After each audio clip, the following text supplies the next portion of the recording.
Okay. So we could go for 9 hours. Okay. And 12 minutes, 15 seconds. Let's go for 1/18 of that. Okay. Sounds good. Roughly. Yeah. Oh. Got the beers. Oh yeah. Got thorium. I'll work on it. Or like breeding. Ooh. Want to breed? Wanna breed? Yeah. And then it's like with the TH and like the, Yeah. stereotypical nucleus with the atoms. It's eye catching, Yeah. at least. Yeah. The wanna breed, Yeah. 2 plus N. Right? Two neutrons. You need at least 2 to breed Oh, successfully. okay. Yeah. How nerdy should they be, though? We trying to evangelize, or we? Are we trying to be snarky insiders? I mean, that's what I mean. Well, I need a shirt to wear around campus. Yeah. When I'm walking the baby There's or skateboarding I to try and hit people. There are local organizations, and I know enough people, like old professors and stuff, where I'm like, should I try to do this? Like Pierce County for thorium, something like that, or like Washington State for nuclear. Right. We should have advocacy groups like that, but I feel like it's being done online already so much. You don't need local stuff. It would basically be me talking to friends. Sneakernet, still. I'm unfamiliar with what sneakernet. Oh, Sneakernet. Oh, sorry, that's like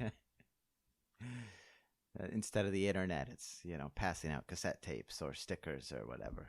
Oh. You're in you're kicking bricks. You're beating feet. You're hitting the bricks. I mean, street team, thorium street teams. Yeah, and there's enough international advocacy for it. Molten salt reactor stuff. You'd be told you're bandwagoning, but that's the point.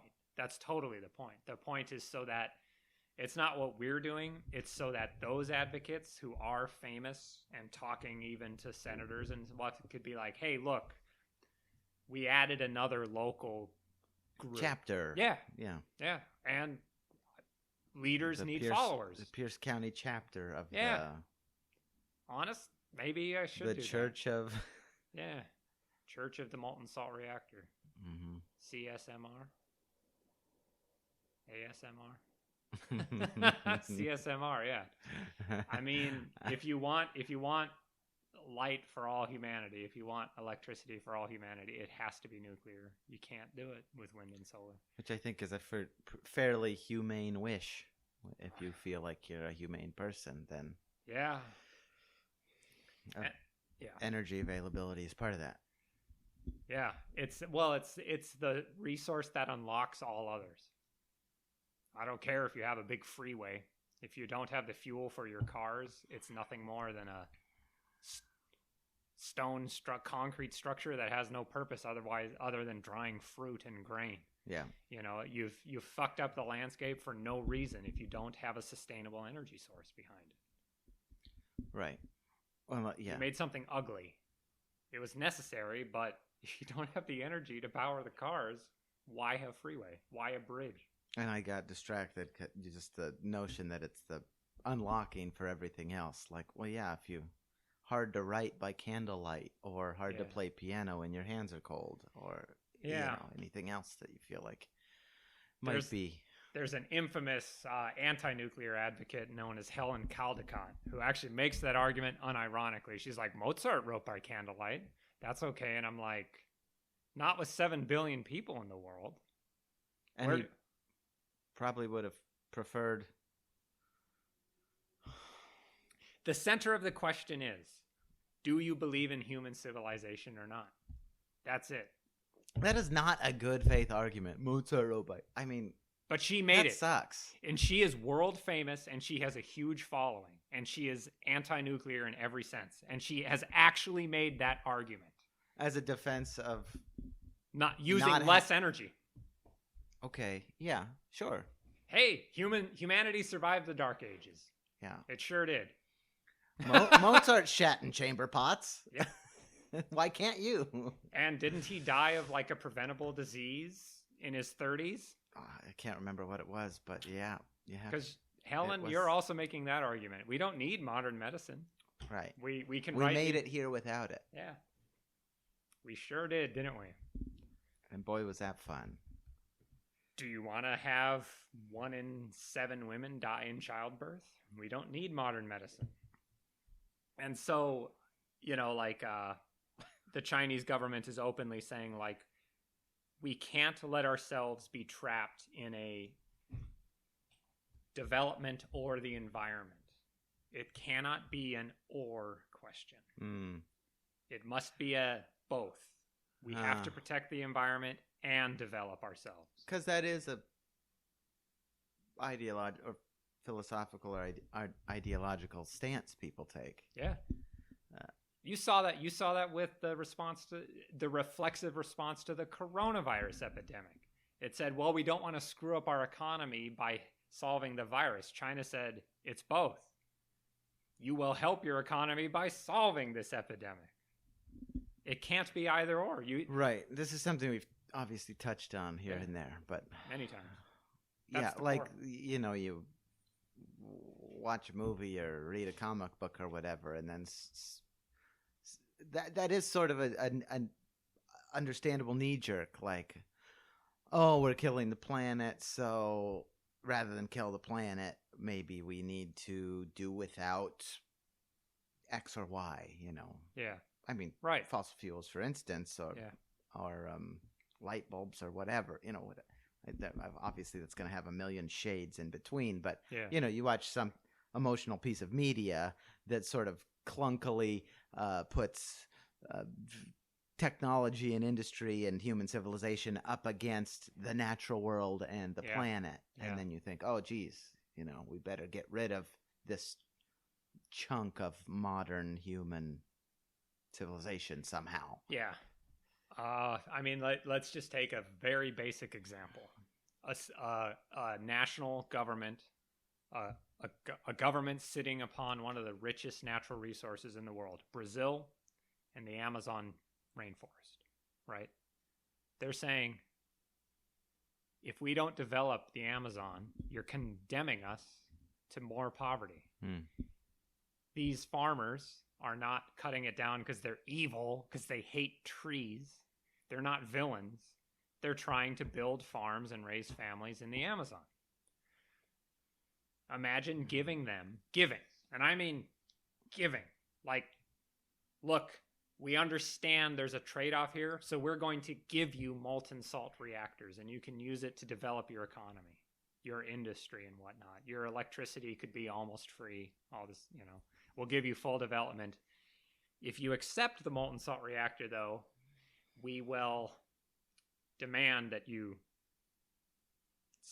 really, really seriously try to stop cutting the Amazon. We know it's going to be hard to do that because the events are in motion. The inertia is there. And we will help you do that as well. Would they take that?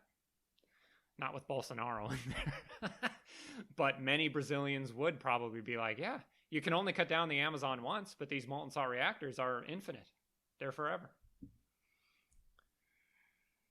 People don't hate the planet, but they do hate poverty. And so if they see natural resources, they will develop them and be like, look, I didn't do it because I'm a bad person. I did it because I'm a logger and I'm supporting my family. Right. There are some fiendish individuals who do enjoy destroying nature in principle. And I pity them in the long run. But generally, they're few and far between. Few and far between, yeah. So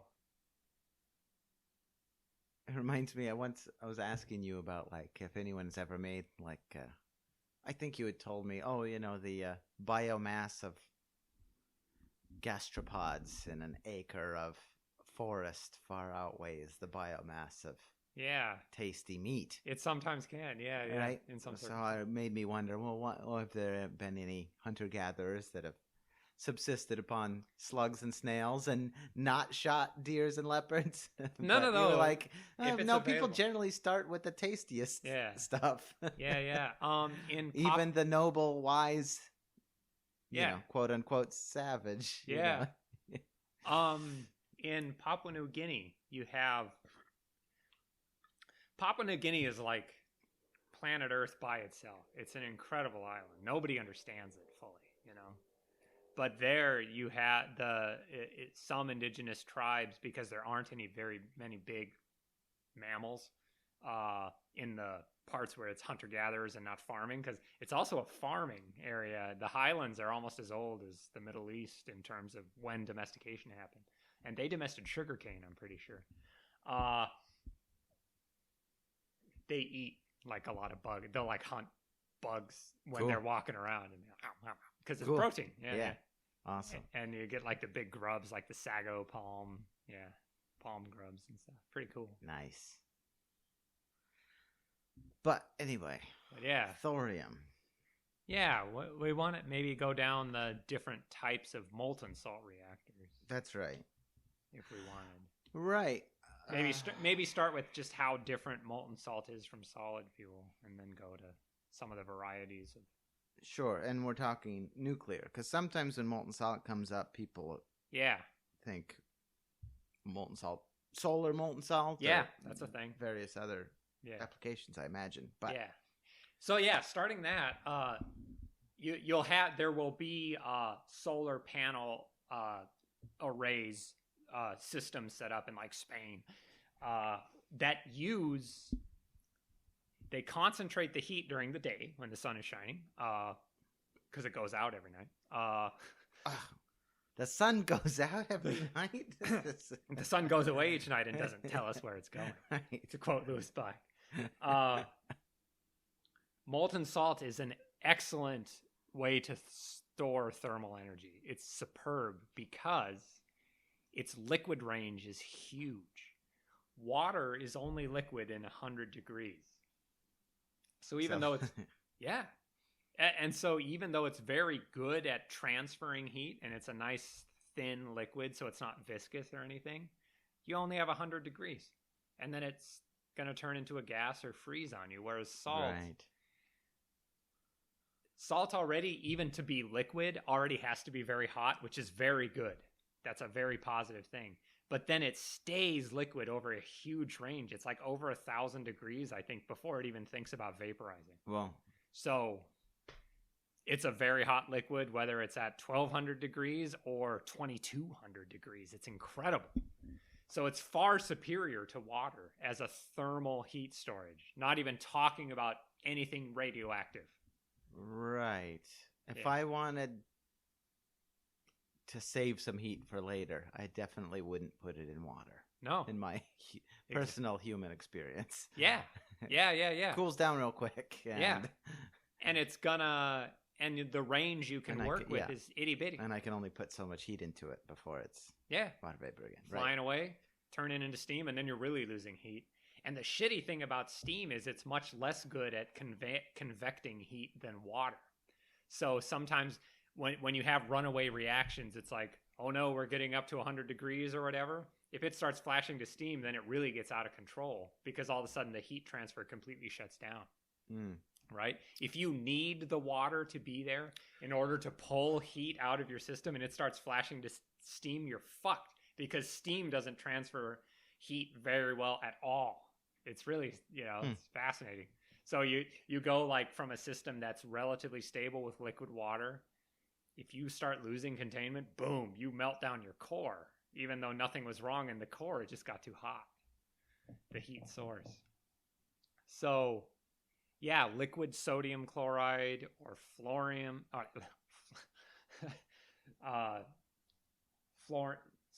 lithium chloride or lithium fluoride, any of those salts. You take the two ends of the periodic table and combine them. They're very stable, because both of them kind of become like noble gases in the sense that their outer electron shell is perfectly satisfied, because you just swap one electron and all of a sudden the sodium has lost its outer this isn't about the periodic table. No, it's not about the chemistry. Yeah. But they love it because. But those are the salts? Is the left column and the right column? Yeah, more or less. Yeah, those are like the alkali earth salts. Okay. Like real, and that chemistry is super understandable, very easy to understand, and we have so much experience messing around with it. Right. I mean, like Sodium chloride, people. It's salt. Right. I mean, probably even I'm not. This might not be true, but like even the alchemists might have been calling a group of things salts. Yeah. Oh yeah. That we still call salts. Yeah. Because that's something that's always confused me. Like, well, yeah, I know what table salt is, and I even know it's sodium chloride. But Right. then this other thing is a salt, and this thing is a salt. Yeah. And they tend to end in "ide," and Yeah. but, It's one of those things where the word is. It's one of those few things where the word is very, very old and then got applied to modern chemical principles. right. When they figured out the periodic table. But that's one of those things where they go, oh, yeah, this is a salt. You know, like it's anionic cation exchange. You swap that one electron and everybody's super happy. Unlike, there's no ancient names for radioactive stuff, right? Right. That's magic. Yeah. If ever encountered.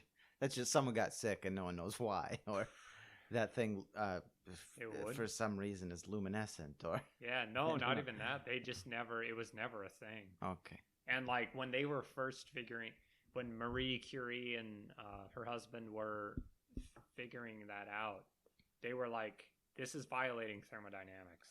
This is crazy. Right. There's too much energy coming off of this lump of radon or whatever."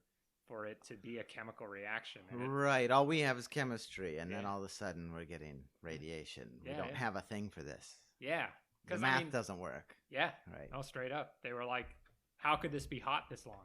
It's generating its own heat, but it's too much. And it's like, wait a minute, how old is this lump of pitchblende, which is like the natural uranium ore? How long has this been around? Well, it's a lump of rock we took out of the ground, and it's a little bit hot all the time. So it's thousands of years old? Wait, what? A lump of coal doesn't sit above room temperature, but you get a lump of, some of this stuff. It's a little bit toasty, depending. Right. So, getting away from the chemistry, but back to the chemistry. So, we're talking about, or if you wanted to talk about solid fuel, we could do that too. Yeah. But if we're going to go molten salt, like, that's general enough that the medium, the medium or the solute or whatever. Yeah, solvent. The solvent, that we're talking about could be one of a few different things. Yeah, absolutely. Like molten salt, could that be molten NaCl? Yeah. Or okay, so the single most important difference between solid fuel and liquid fuel is that solid fuel can be physically damaged. Mm-hmm. It can crack, it can corrode, it fatigues. Yeah. And it'll create, if you try to stick a highly damaged uranium fuel pellet back into a reactor, it can cause hot spots. It can cause way too much reactivity. If you dropped one on the ground, you wouldn't want to put it back in the deal. Oh God! And when it shows people holding them and they have to wear gloves, it's not for the person because they're not very radioactive until you start bombarding them with neutrons. Right. It's to protect the fuel from the oils on human skin, because if they're holding that and they sneeze, they're going to get a reprimand from their boss. Because he's like, you just caused $40,000 worth of damage. We can't use those pellets. We have to send them back and probably get the surface repolished and stuff. Right. It's very precise. It has to be. And they shrink or they expand depending on how much they're heated. Solids, man. Solids. Weak ass. Yeah. And you're confronted with a system, because the fuel is solid, just built in so many points of failure, right? Like, fuck.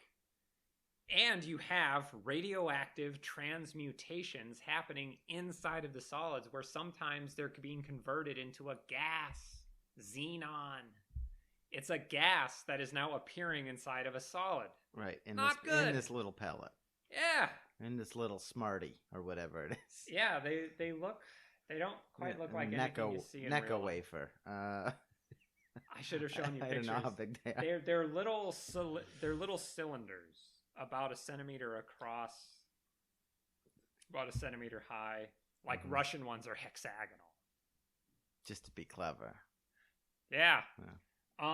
So, and you have to send them all down a tube, and the tube has to be extremely precise. And there's cladding, there's zirconium cladding, and all this other crap, right?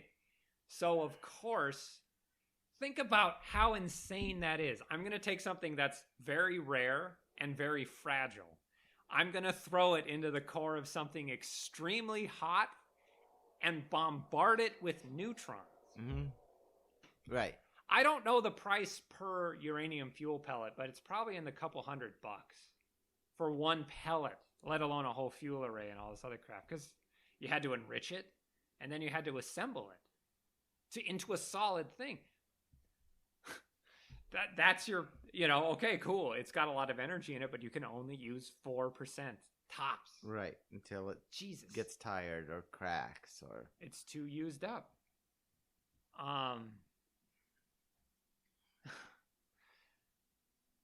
The liquid fuel can't be damaged.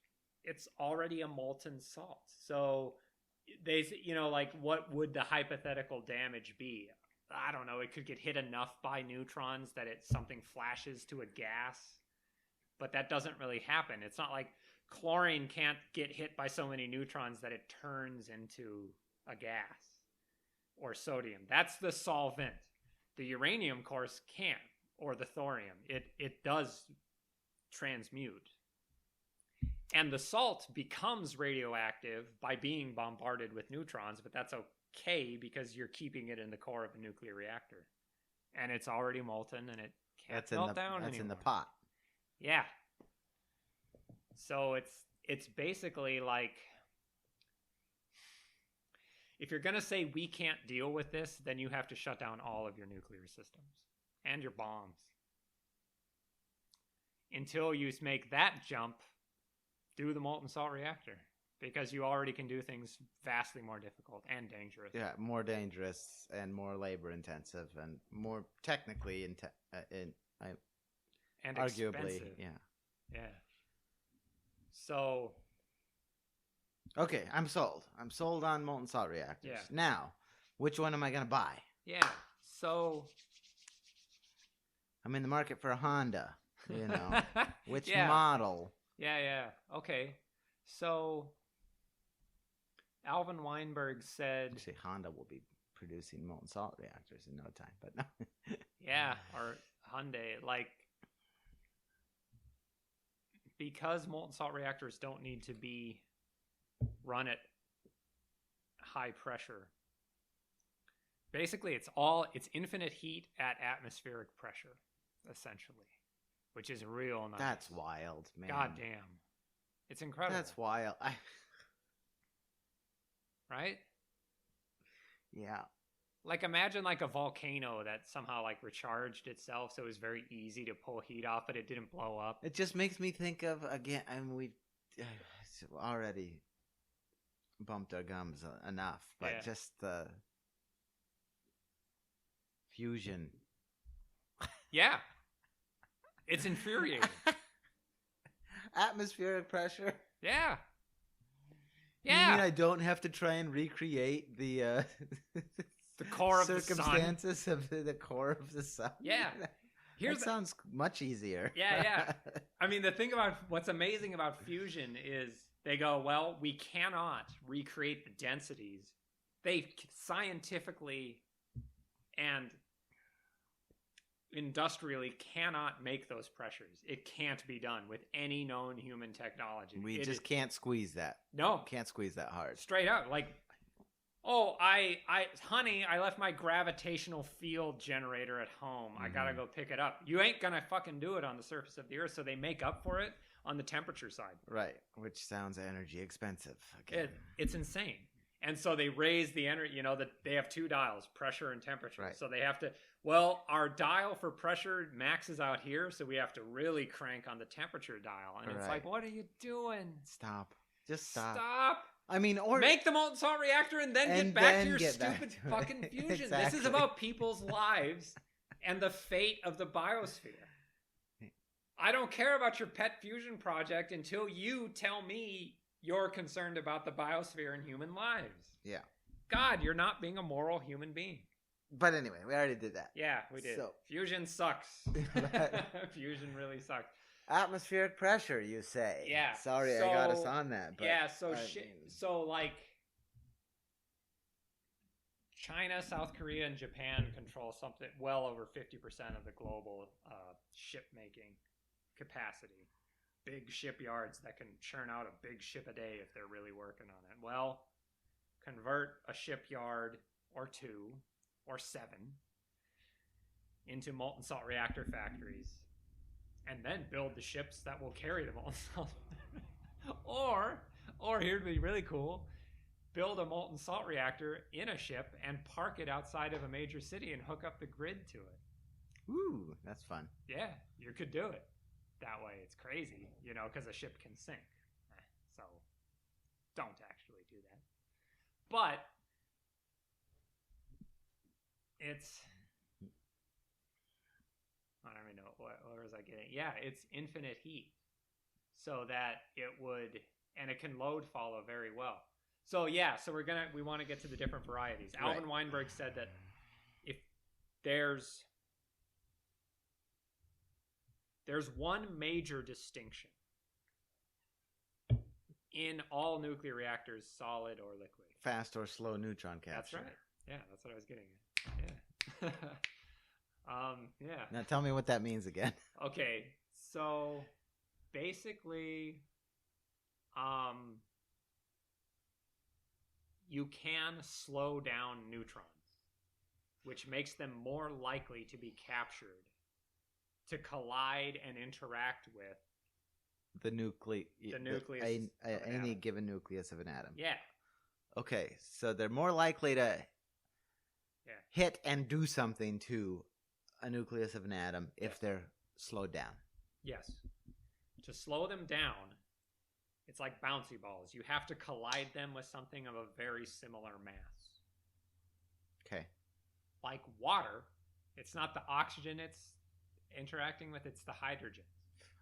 The neutron hits the hydrogen, and it's called inelastic scattering.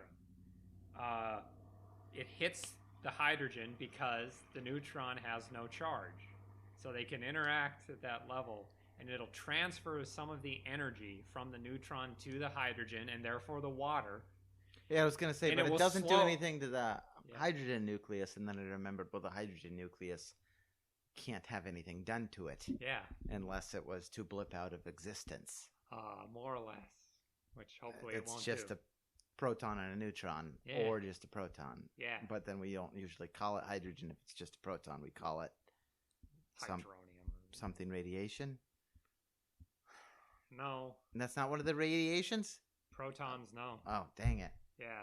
Okay, anyway. Yeah. So, one way to slow It One way to transfers slow some down- of the energy. Okay. So the water is getting more energetic because it's bleeding. It's siphoning energy off of the neutron. Yeah, because Okay. it just bumped into it. Yeah, so the neutron is slowing down This is as well. kinetic energy. Yeah, in this, straight up kinetic energy. right. I don't This- understand it, but This quote unquote particle, Yeah, this yeah. neutron bumps into a water molecule, which includes in it a hydrogen, yeah.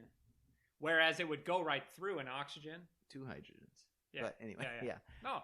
And so think of it like, a big ball pit at McDonald's, and you're shooting other balls into it, and it's transferring that energy Okay. into the overall ball pit. So the water gets hotter. Yeah. But the and neutrons slow down. neutrons slow down. The heat's coming from the water. Yeah, I mean, coming from the neutron's Right. energy as it's ejected from a nucleus as it splits. Because again, my Yeah. layman brain still has we're talking billiard ball physics Yeah, again, yeah, right? But yeah. heat is just things moving around faster or slower. Yeah, right. yeah. So Yeah. neutrons move around pretty fast, runs into another billiard ball about its size, Yeah. and slows down a little. Yeah. Yep. Okay. That's what it is. Cool. And so when that happens, the neutron now being slowed down, and I have no idea why. If it's slower, it's more likely to hit and split or breed a uranium or a thorium or a plutonium, depending on what's in there. Right. So all of that is so that you, since it's more likely to interact. You probably need fewer of them. That's exactly right. And so at the beginning of the nuclear age, in the 40s, they did not realize Fewer of them. Fewer neutrons. Like we're counting neutrons, like marbles or something. That's what it is, though. Yeah. Because if that number is above 2, you can breed fertile material using your fissile material. If it's below 2, you're SOL. You'll always need to go and get more from the environment. Okay. Of your fissile material. But if it's above 2, if what's above 2, the neutrons ejected per fission event. Ah, okay. There we go. So it's the ratio. Yes, it's a ratio. It really is. Splits of number of marble neutrons compared to splitting events. Yes. I just, yeah, it's all. So here, ratio. It was either Glenn Seaborg or Alvin Weinberg when they were looking at thorium for the very first time. Apparently, he sent a grad student to go and say, I need you to go do the actual work, the hooves on the ground, the legwork. How many neutrons come out of a thorium split of the whole cycle? Because thorium breeds up to uranium-233. So it absorbs a neutron to get there. But then uranium-233, upon being hit again, splits and fissions. Right? Thorium does not fission. Right. The breeding is I absorb a neutron, I magically turn it into a proton and get bigger, turn into a larger or the next step up. Okay. Yeah. So thorium-232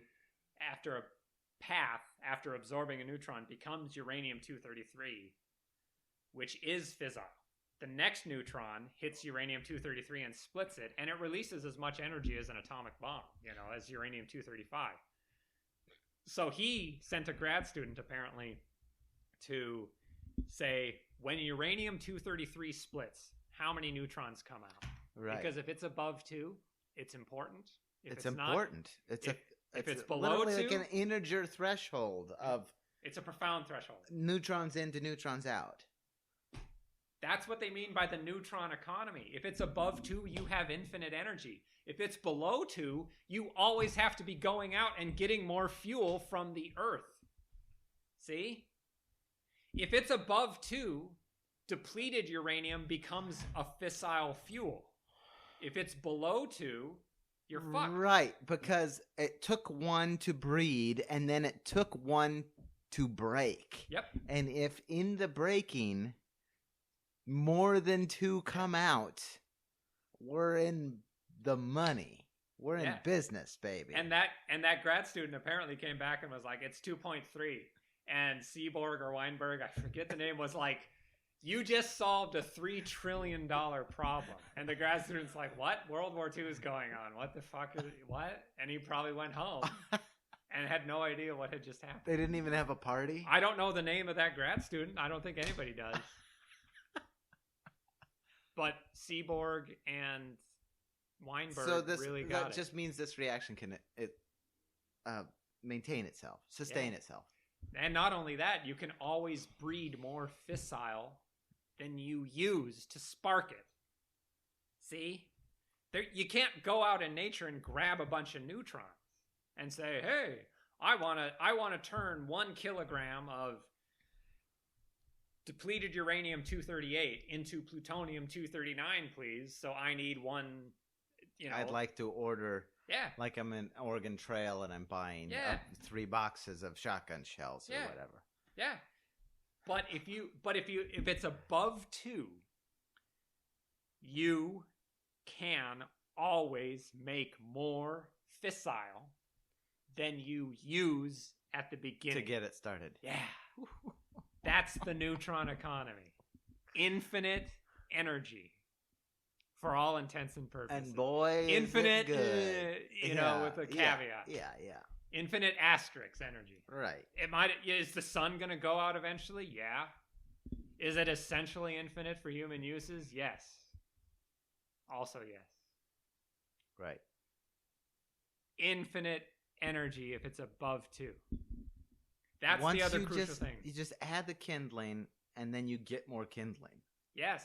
That's what I mean when I was saying, like, you only need to mine and enrich the uranium-235 once. And we get it in a breeder reactor, and you will never need to mine or enrich uranium-235 again. The furnace is roaring. You can now throw heavy, wet logs in there. I don't have to go get more kindling. Green stuff. I can throw the wettest wood you want, and the more neutrons I have per fission event, the wetter and shittier the fuel can be, and it'll cook that shit. Hence the nuclear waste. Once it's cooking, you can throw that shit in there. Yeah. Although it's probably not even that bad of fuel because we've only used 4%. You're exactly right. Of its potential. I mean, energy. There's uranium-235 still in that pellet. You only use 4%. There's still quite a bit. It's still highly enriched uranium. Throw it in the pot. Throw it in there. I mean, that is literally the case. They're like, these scientists, I wish I was in their number. They are working on recipes and hard processes of being like, wait a minute. We could take all of the nuclear waste and put it through these 3 chemical steps, not radioactive. Grind it up, filter out the nasties, and then throw it in a breeder. Got 3 chemical processes and 1 to 3 mechanical processes. Yeah, literally grinding it up. Yeah. I mean, it's incredible. And then they're like, wait a minute, how many millions of tons of nuclear waste is there? And they're openly talking about, well, okay, at this one site, if we used it in molten salt reactors, it doesn't have to be thorium. There are no thorium reactors in the world right now. They're not. This is just uranium. They're going, oh, in this one site, there's 400 years. I'm literally looking at it. And it's a pile of toxic waste. It's a problem right now. Yeah. We have to spend money to keep it safe. Right. Let me turn it into fuel for a molten salt reactor once it gets going, and it's free electricity. Also, it'll be real easy to build the mortar and pestle to grind it up once you have a few molten salt reactors laying around. Yeah, because we already have the expertise and the supply chains to even make a physical fuel pellet. It's like, just run it in reverse. Right. To a certain extent. Yeah. That's too trite. It's not that simple, but it's in some way. It is easier to do this than to make a fuel pellet. A zirconium-coated fucking complicated. Easier to convert a spent fuel pellet into a bunch of energy. Yeah. And get rid of the I'm a thing sitting around waiting to kill things. Yeah. Than it is to make another one. There's these sardonic, humorous t-shirts of them. People are making t-shirts with the slogans they have to do to try to keep nuclear waste away from people. Like, there is no honor here. Nothing good happens here because you're going to have to store this nuclear waste longer than any human languages have existed. Right. So how do you get the symbols in place to keep people from not going down and digging up in this which area? I think is like such a cool we may have touched on this briefly, but that is something when I heard of it, I had to look it up, and I haven't read about it recently, but like, oh yeah, this thought problem, right? This language thought. Yeah. Symbol problem. Yeah, semiotics. After our civilization is done, we still have this cave full of death somewhere. How are we going to keep people away from it? Yes. You know? Like, what an interesting problem to solve. And you know what can we make? What cultural artifice or pictographic artifice can we make now that will persist that long? Yeah. After our language is dead. One of the solutions to that problem was enormous phallic symbols. because like the male erection is a real charged object. Like people will go, oh, Yeah. you can't show that on. Right. But on the other hand, or it's a fertility. Exactly. Or we're gonna come there. Yeah. Yeah. Another one is they're like, maybe we should genetically engineer a species of cats or something that turn a different color when they get exposed to radiation. Like, this is a problem beyond our ability to think. Right. So 100,000 years from now, the cats that are still hanging out with humans, the humans will notice that the cats do something weird. Yeah. So like a lot of assumptions. Yeah, exactly. That's fun. That's cute. And you know what? Like people are gonna notice when their cats get weird. Right. And cats will still be hanging out with humans. Right. Yeah. So two things. I mean, I know how I'm gonna end this episode now. I'm gonna read some of those because like here it is to say things like there is no honor here. Like only death can come of this. That's a self-indictment. Because we're not building the molten salt reactor, are we? And what are we saying about those future generations that we assume they're going to be more primitive than us? Again, a self-indictment. Right? Damn. Well, if we don't succeed, they're going to go back to cavemen? Right, and also we're sort of assuming maybe it's responsible. Oh, this civilization has a shelf life, obviously. We'll be responsible. Yeah. But also maybe we know as we write those things. Yeah. Oh yeah, we're not going to last, so we better figure out how to communicate. Yeah. With the next round. Damn. See, isn't that interesting? We assume there's going to be a break in continuity. That's Other right. civilizations do not make That's that right. assumption. China, Russia, Islam. At first I was thinking it was sort of considerate. Whew. What's to your relation? Engineer it, to design it in case of a break in continuity. But now the other way to look at that is like, oh, that's an interesting indictment. An assumption, yeah, to make.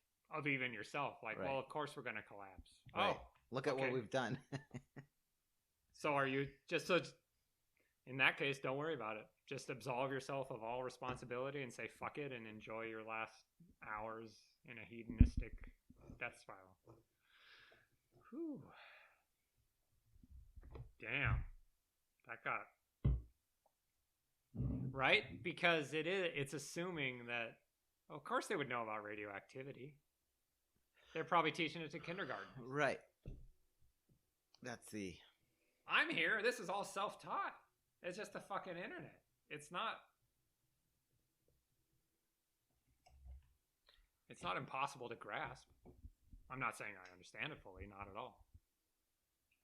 But anyway, how does a civilization treat its relationship to its own future if we're assuming already like, well, of course there'll be a dark age and a break in continuity. Right. Ooh. And I'm like, if you don't want to do that, just make the molten salt reactor and solve both problems. Yeah. God damn. You already built one 60 years ago. We can still have a break in continuity, but we don't have to worry about those don't go here zones necessarily. You don't have a long-term radioactive waste problem. Right. Because you solved it. You took the responsibility to solve it. We built a fire we could throw that stuff into. And that's responsibly. Yeah, and if you do that, and more so than getting rid of the problem, it literally turned it into more energy. Yeah. But we're pretending we already sold everyone on molten salt. Do we want fast or slow? See, okay, so that's the other. Yeah, fast or slow.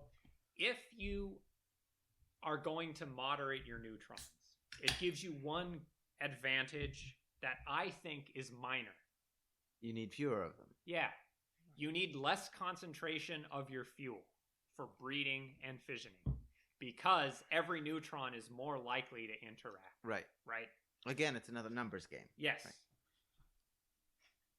The reason why I don't see that as much of an advantage is because we already have a whole lot of radioactive materials above ground. Mm-hmm. And things like uranium-238 and thorium are fairly abundant. So that if you have to have 5%, if you have thermal neutrons versus needing 40% concentration, that's really not an issue because you can have that much thorium very easily. Okay. You know, it's like saying, and once you're breeding, yeah, once you're breeding. So if you have thermal neutrons, let's say you need 2 tons of thorium inside of your reactor. If you have fast neutrons, you might need 10. And I'm like, so what? 10 tons, you could still even have the same physical configuration. It's just fast neutrons. And if you don't have to moderate the neutrons, you don't need a moderator. And these should be designed to be minimalist. Mm-hmm. Anything that I don't absolutely need inside that radioactive core, get it out. So if you don't have to worry about neutron moderator, it's gone. You've just eliminated a huge thing. In your opinion, the slight efficient or, significant efficiency gap, 2 to 10 is a big difference. Yes. If it's a scarce resource, especially. Right. You think the fewer moving parts outweighs if we slow our neutrons down, we'll need less fuel. Yes. It is. Yeah. You need less fuel, but neutron moderators can be a problem, especially if they are solid. So there are some solid neutrons, neutron moderators, most notably graphite. Right. Oh, yeah, you were telling me about someone's model who... This might be not the neutron moderator. It might be something else. Oh, yeah, it was more like the turbo, the sort of recycling of something. When I'm saying turbo, I'm talking about and I don't know, the heat cars exchanger and the steam generator. And all yeah, you said someone had this design and then there's this blanket. Oh, right. I don't know what it's made of yet. Yeah, that is Kirk Sorensen's FLIBE system, and he's not there yet, and it's probably not going to happen. It's what sort of a one-way valve for? No, it's one where you have a second molten salt with fertile material on the outside of the reactor, catching neutrons that escape. And causing right. it So to breed. Not losing any neutrons going every which way. Right. Right. Which is you should have that. Right. But if you have, it's a nice idea. Yeah, but if you have a fast neutrons, you can just throw the fissile and the fertile all in together homogeneously. There's no second. There is only a pipe, a pump, and a pot. There's no internal structures, and you'll breed inside the salt, and you don't have to worry about it. Right, but you're not using every neutron. That's correct. Well, that's the idea. You don't lose more neutrons to the outside. Yes, or and you could do a blanket on the outside to catch every spare one, just like vacuuming them up, but it's not necessary. Okay. Because, and here's the other thing, as far as I know, and I'm setting myself up for failure on this, fast neutrons tend to release more neutrons per event. So instead of being 2.3, you're more like 2. They're less likely to cause a fission event or a breeding event. Right. But when they do cause a fission event, you get more neutrons out. Yeah. And I'm gonna say that this is a stand. I'll say it's better, and this is now my opinion. So it is better to err on the side of more neutrons per event than to try to be more efficient in your fuel. To try to be precious about because there's plenty of thorium and uranium in the ground. Right. So it's like. The argument made many times for thorium and FLIBE and thermal spectrum of neutrons. Slow. Yeah, slow neutrons, sorry. Thermal means they're the same temperature as the environment. They're not shooting through things, they're moving at the same. I mean, this is probably a bad this is probably not what's happening, but nobody. I have a BB gun, right? I have and actually my neighbor did me a really awful favor. He said, here's this nice air gun and this other nice air gun and here's a few crappy. It was just junk he didn't want. Yeah. And he got me on the nice one and then said, you can have it, but you have to take it all. Oh, yeah. That sort of thing. Anyway, so I sometimes just like to shoot at tin cans. Yeah. And sometimes, if the air gun shoots pretty fast, you don't knock the tin can over. Yeah, it goes right through. Goes right through. Yep. Through and through. That's not a bad analogy. I mean, that's the first thing that came to mind when you said, oh, the slow ones. Yeah. The fast ones. Yeah. Whereas if it hits through the first layer of the can, but then gets caught by the final wall, it's going to transfer all its energy. You're going to knock the can over. Yeah. But if it's too fast, you can hit that can. I mean, what is energy? Yeah. I don't know. Anyway. I don't know. So, yeah. You're saying Adam's my hill that I'm staking my flag on is to have air. Give yourself more neutrons, because that will allow you to eat more nuclear waste. If you are on the edge of your neutrons, where it's like 2.3, you only have 0.3 room for error. Yeah, that's not much. That's 3 out of 10. Right. It's nice though. I mean, it's a lot bigger than 2. Yes, but it's not a lot big. Right. Because the thing's not going to shut itself down like you can poison it. You can have there's things called neutron poisons that are very good at gobbling up neutrons. Oh, interesting. And as they do, see, it's not. So the margin isn't so big that you can just rely on that to work every time. Yeah.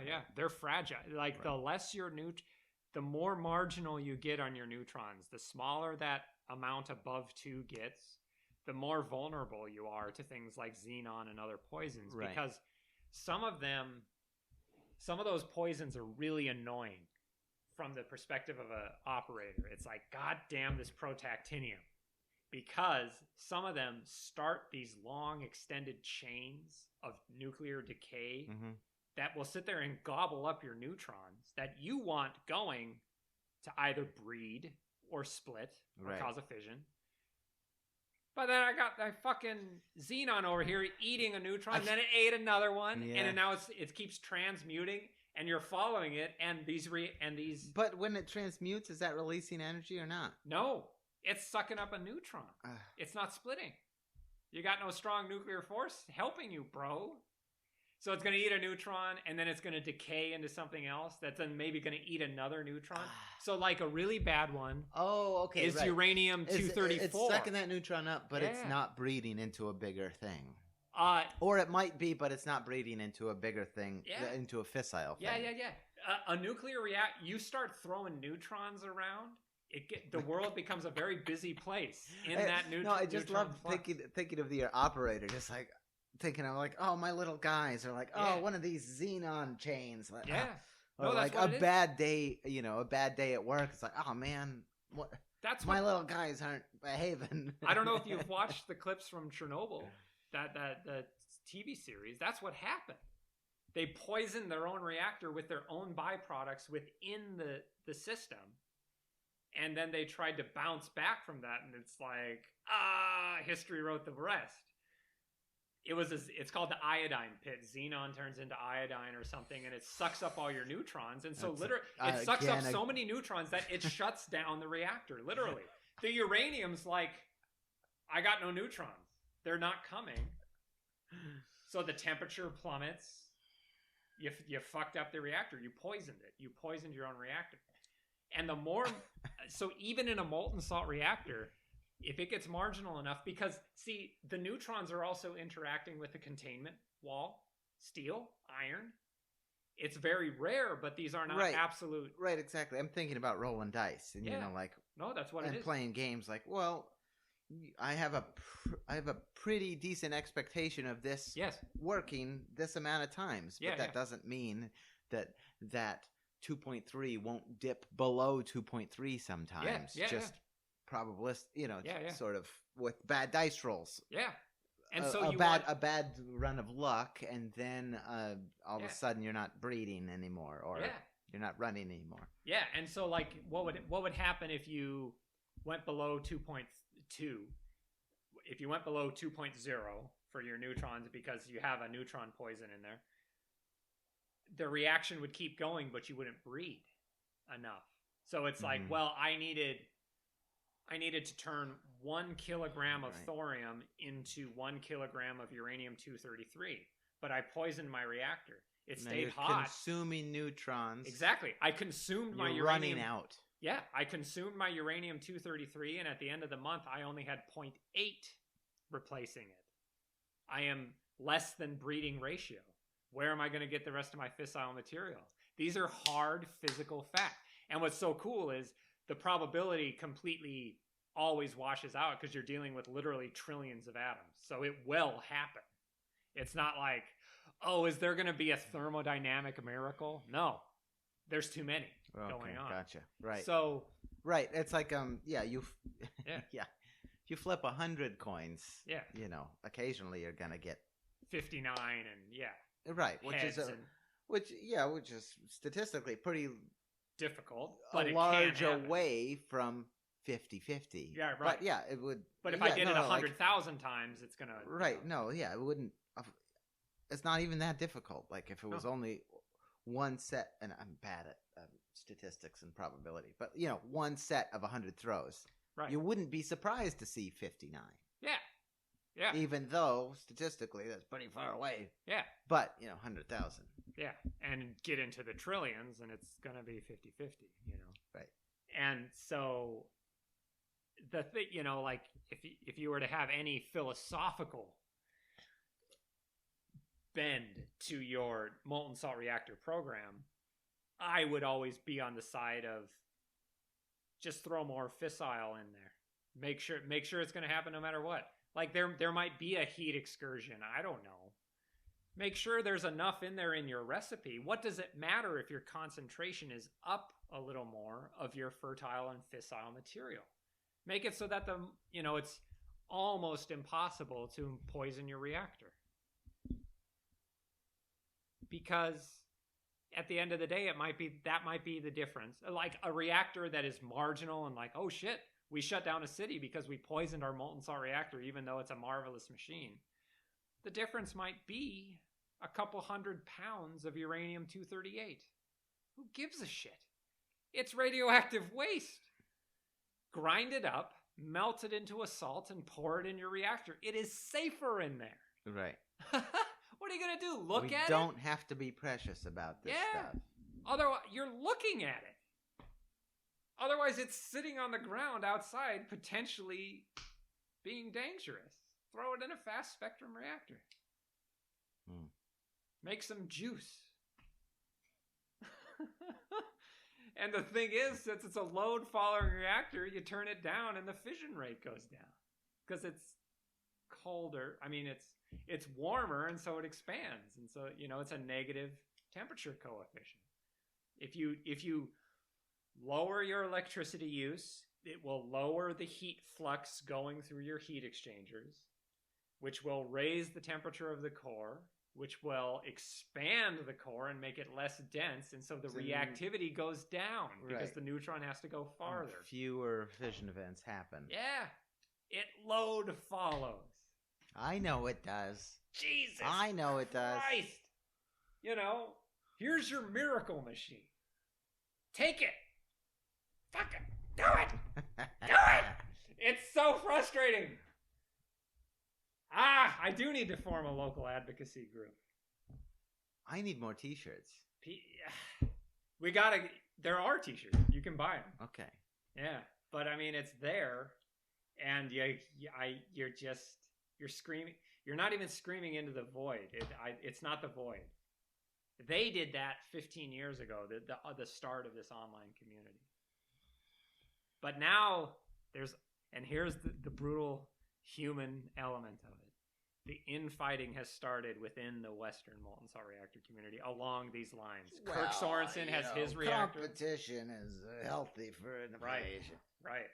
As if we're not about to be swallowed up, by the country that is doing it. Right, exactly. We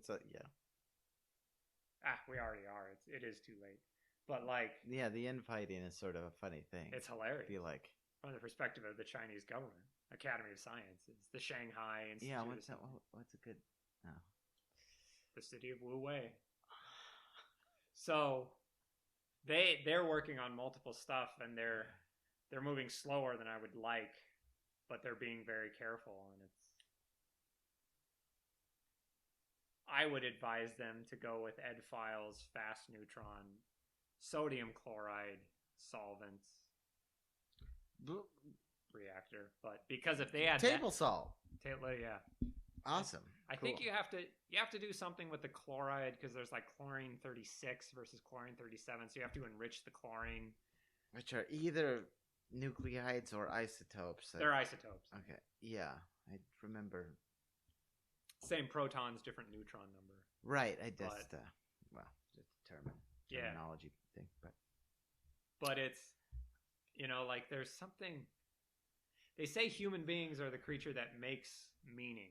But usually what we do is we just accept what we were raised with as kids. And so, like, the Catholic Church, Christendom, made built a mental universe. It was called the Middle Ages, and people thought they knew what was going on. Middle-aged people thought they had all the answers. And they were, in fact, inhabiting this made-up fantasy land. Hilarious. They looked at the sunset each night and went, oh, yeah, I know what's going on. And you learn enough about this crap, and it's like, oh, yeah, our civilization did that too.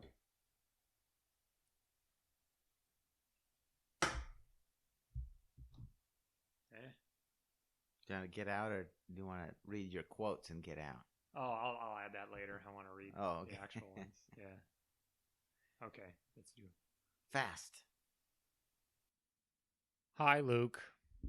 This is my second solo coda at the end of one of our episodes, the one on the fast spectrum, because I wanted to read directly the messages. They were put together by Sandia National Labs. I'm simply quoting from Wikipedia.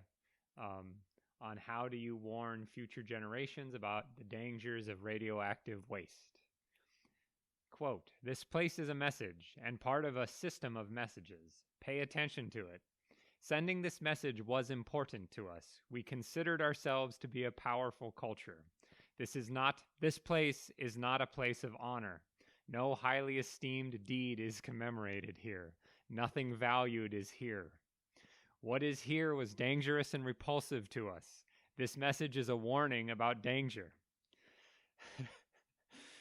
The danger is in a particular location. It increases towards a center. The center of danger is here, of a particular size and shape, and below us. The danger is still present in your time as it was in ours. The danger is to the body and can kill. The form of the danger is an emanation of energy. The danger is unleashed only if you substantially disturb this place physically. This place is best shunned and left uninhabited. I think such a message speaks volumes about us, speaks nothing about the sophistication of what future peoples will probably be like if you simply compare the state of human knowledge to what it even was 200 years ago. And to those future people looking back on such a message, it would probably be quite laughable to think that we would be so blind as to think that they would not understand radiation and its actual dangers or lack thereof or its value, because we took long-lived nuclear waste, and instead of harvesting the energy stored in it for the betterment of all mankind, we stuck it underground and did not use it and left it for future generations to deal with. It speaks volumes about us in Western civilization that we assume there's going to be a dark age, perhaps as dark as what followed the collapse of the Western Roman Empire, or the collapse of Mycenaean and Eastern Aegean civilization in the Bronze Age. if we can't see a way forward, nobody can. If we can't see, if we can't build a brighter future, then nobody can. This is not the way.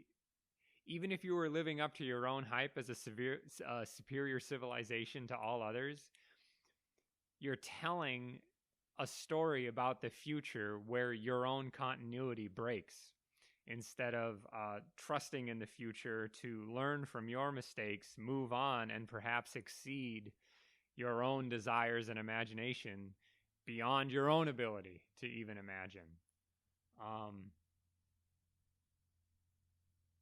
So yeah, after listening to that talk, and I'm happy to quote the actual Sandia report on what the nature of the message would have to be.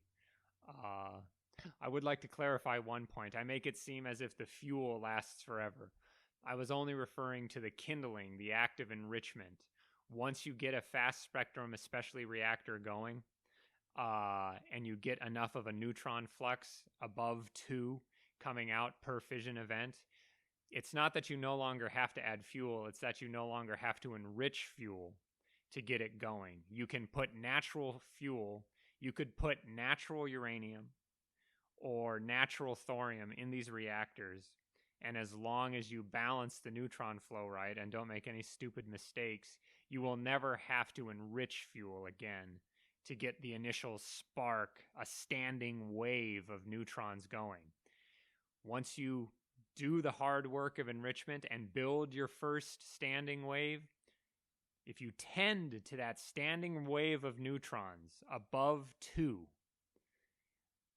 if you tend to that standing wave, you can throw many different kinds of fuel, including long-lived nuclear waste and higher actinides, into your reactor. And if you balance it right and make sure that that little flickering flame of neutrons, a ratio above 2, you can make it last forever, because it's always in your favor. You always have enough to breed, and then enough to fission, and then some again.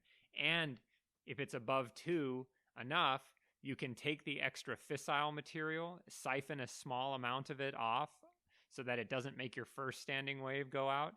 You can store that fissile material and then use it to start other reactors in the future. So conceivably, once you had a large enough fleet of this going, like half of them that you needed to enrich, you could then, after running them maybe 10 years and slowly siphoning off a small amount of fissile, every reactor could then make another one, spark another standing wave, like one candle lighting the next, but not going out when it lights another one. So the neutron economy is very much in your favor, because it not only satisfies your energy needs, but if the breeding ratio is above 2, it can satisfy your need to enrich new fissile material, because you're doing the enrichment inside of the reactor.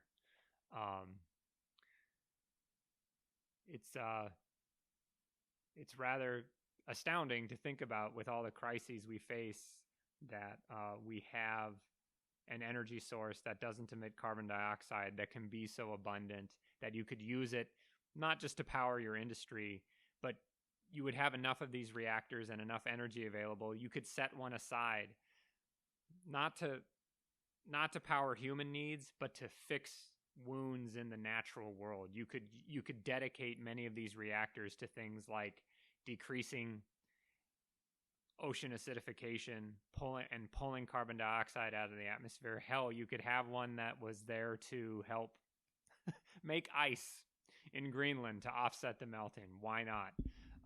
Because it doesn't emit CO2, and the fuel is so cheap, and so much of it is above ground, it essentially costs nothing. And while it's doing so, it's solving your long-lived radiation waste problem to boot. So there you go. Final monologue, signing out. Bye.